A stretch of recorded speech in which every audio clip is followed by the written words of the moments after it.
আৰু মই আমাৰ NDAৰ সকলোৰে হৈ হাগ্ৰামা মহিলাৰী ডাঙৰীয়াক ধন্যবাদ আৰু কৃতজ্ঞতা জনাইছোঁ।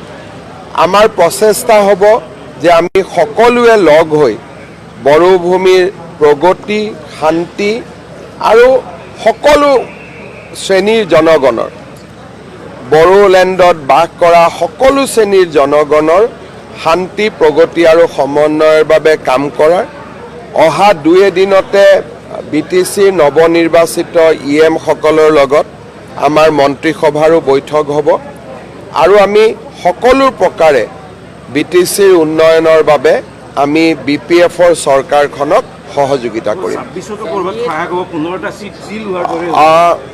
2026 নিৰ্বাচনতো আমি এটা সমন্বিত ৰণকৌশল প্ৰস্তুত কৰিম, কাৰণ সকলোৱে প্ৰধানমন্ত্ৰী নৰেন্দ্ৰ মোদীৰ নেতৃত্বত এখন অসমত সুন্দৰ চৰকাৰ হোৱাটো বিচাৰে আৰু তাৰ বাবে পলিটিকেল দিশত বা কেনেকৈ কোন ক'ত উঠিব তাক যদিও আমি আলোচনা কৰা নাই, কিন্তু স্বাভাৱিকভাৱে 2026 নিৰ্বাচনৰ কথাও আমাৰ মনত আছে, আমাৰ নিশ্চয় চিন্তাত আছে আৰু এই বিষয়ে মই ভাবোঁ যে ডিচেম্বৰ জানুৱাৰী মাহৰ ভিতৰত আমি আপোনালোকক এটা সুন্দৰ প্ৰতিচ্ছবি দিব পাৰিম।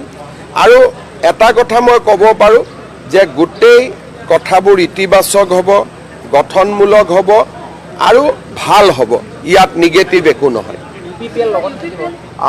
আজি উৰ্খাগৌৰা ব্ৰহ্ম আমাৰ মন্ত্ৰীসভাত আছে আৰু UPPLৰ লগত যিটো আমাৰ মিত্ৰতা আমি 2021 চনৰ নিৰ্বাচনৰ সময়ত আমি কৰিছিলোঁ, 26 নিৰ্বাচনৰ পৰিপ্ৰেক্ষিতত আমি স্বাভাৱিকভাৱে AGPৰ লগতো নতুনকৈ কথা পাতিম, BPFৰ লগতো পাতিম, আন UPPLৰ লগতো পাতিব লাগিব। অৰ্থাৎ 26 ৰণকৌশল এতিয়ালৈকে আমি প্ৰস্তুত কৰা নাই, কিন্তু নৱেম্বৰ ডিচেম্বৰ মাহৰ ভিতৰত স্বাভাৱিকতে আমি কথা পাতিবই লাগিব।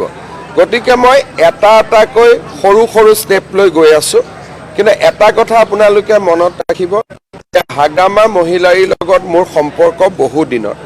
2021 চনত কিবা এটা কথাৰ কাৰণে অকণমান এটা গেপ হৈছিলে, কিন্তু ঠিক তাৰ 3 মাহ পিছতে 2021 চনৰ মই মুখ্যমন্ত্ৰী হ'লোঁ মে' মাহত, ছেপ্টেম্বৰ অক্টোবৰ মাহত আমি আকৌ লগ হ'লোঁ, কথা পাতিলোঁ, তেওঁলোকে আমাক সমৰ্থন কৰিলে আৰু যোৱা 4.5 বছৰ চৰকাৰ চলোৱাত BPFে ফ্ল'ৰ কোঅৰ্ডিনেশ্যনৰ জৰিয়তে আমাক সদায় সহায় কৰি আহিছিলে।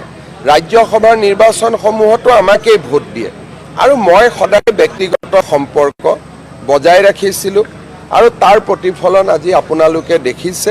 আৰু এই গোটেই মন্ত্ৰীসভাৰ সম্প্ৰসাৰণত স্বাভাৱিকতে আমাৰ নেতৃত্ব, নতুন দিল্লীৰ নেতৃত্বৰো অনুমোদন আছে। গতিকে আমি সকলোৱে মিলিজুলি সমাজৰ উন্নয়নৰ বাবে একেলগে কাম কৰিম।